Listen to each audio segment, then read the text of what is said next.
Welcome back to another explainer. Today, we're diving deep into the foundational texts of Exodus and Numbers. We're going to look at how physical creation, strict timekeeping, and divine law all weave together to form literally an unbreakable framework for an entire civilization. It's a brilliant structural design, so let's get right into it. We'll be breaking this down into three main pillars: sacred space, sacred time, and sacred law, across 5 quick sections: the divine craftsman, furnishing the sacred space, the sign of the Sabbath, the penalty of work, and finally, written by God's finger. Starting right off with section 1, the divine craftsman called by name. So we kick things off with the first pillar, sacred space. And what's super interesting here is the human element.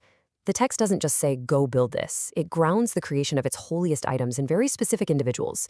It actually highlights 2 men called by name to lead this massive operation.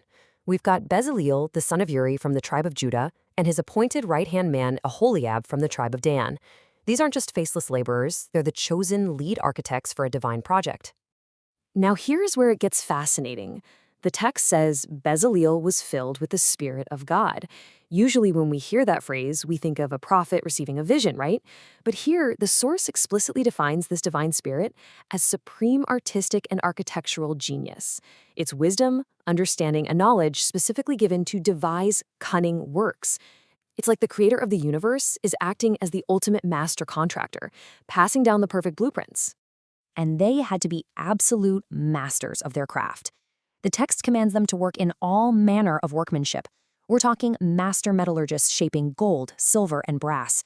We're talking expert jewelers cutting and setting precious stones, and master carpenters carving timber. The sheer breadth of skills required here just screams how grand this whole structure was meant to be.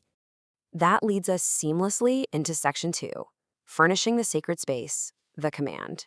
So what exactly were they building? The source material gives us this exhaustive, incredibly detailed inventory.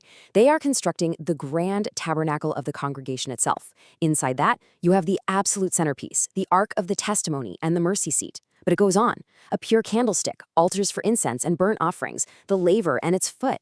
And it wasn't just furniture, it included the cloths of service, the holy garments for Aaron the priest, and even the precise chemical compounding of the anointing oil and sweet incense. It was a total sensory and structural overhaul. But honestly, a project this massive, it wasn't just Bezaleel and Aholiab doing every single thing themselves. The text explicitly notes that wisdom was put into the hearts of all the wise-hearted. God basically empowered an entire workforce of artisans to make sure every single piece was completed exactly to spec. It was a massive, divinely coordinated community effort. Okay, moving on to section 3, the sign of the Sabbath, sacred time.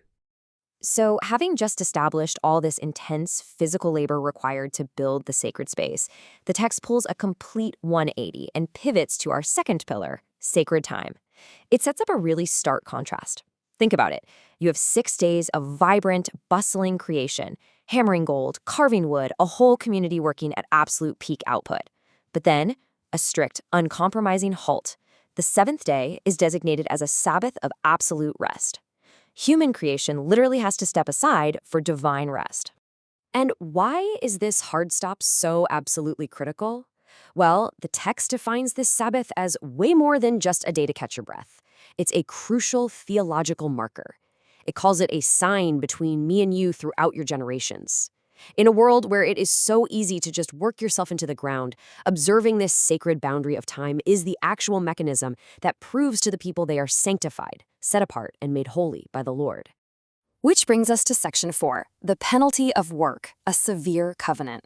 Because you see, the text doesn't just ask nicely for people to take a day off. The necessity of this sacred time is backed by incredibly severe consequences. The source material leaves zero room for flexibility.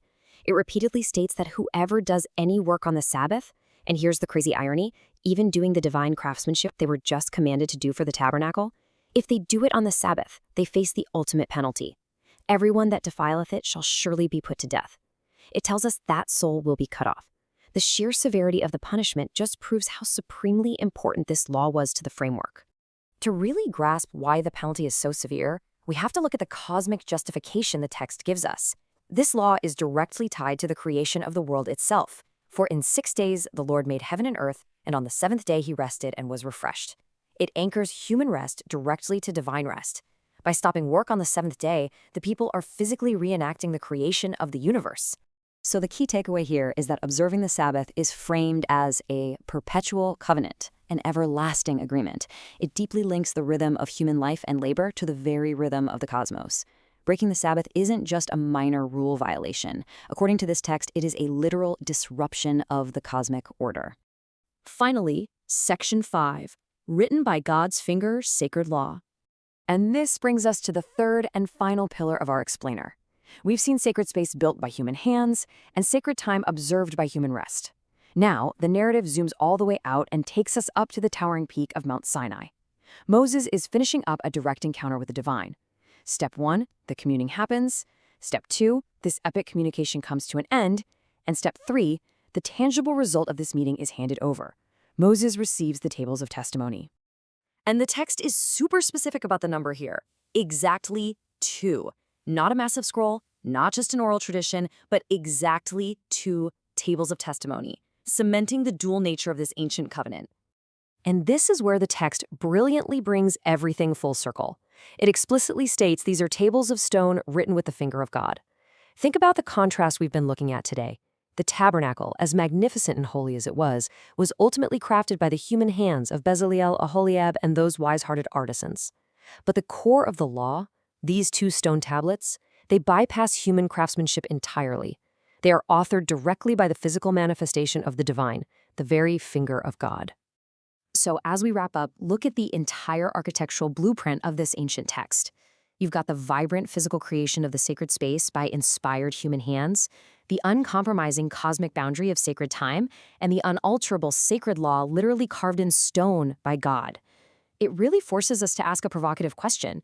To build a civilization that lasts forever, do you need more than just human effort?